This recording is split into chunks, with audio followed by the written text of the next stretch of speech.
morning and happy Monday. I'm going to start with an attitude of gratitude, and today I'm grateful for life lessons. You might be like, you're insane. I learned a lot and continue to learn a lot with the things that are not necessarily fun to go through. There's a trend now saying, what would you tell yourself? If you could talk to yourself, 20 years ago, what would you tell yourself? And people are saying, oh, I'd say, this, or I'd say that, or don't date him, or, things like that. And I understand the validity in that. But, sometimes you just got to go through it. Sometimes you just have to experience something to learn the lesson. It's kind of like, sometimes you just need to let your kids fail to learn the lesson and let them make their own choices about things, because they kind of will anyway, won't they? I was reminded of the very first time that I did a pageant, and I was very excited about it, and I had worked really hard for it. And I remember a couple of nights before the pageant, I came in and I told my dad, I said, Dad, if I win this, you're going to be so proud of me. And I was probably 16 or 17.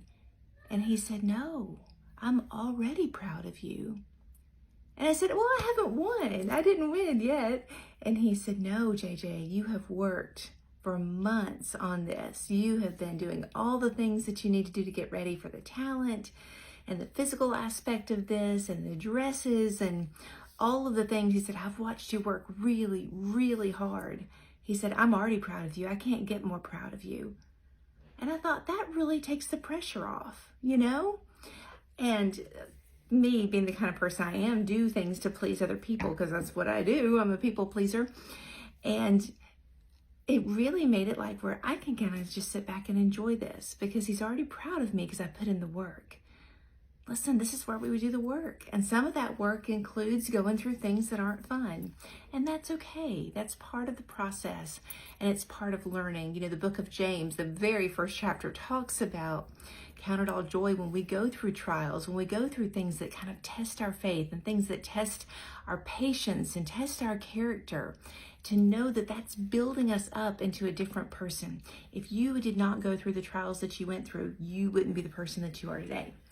And that's the truth. Sometimes we need to go through things to refine us, to purify us, just like in silver.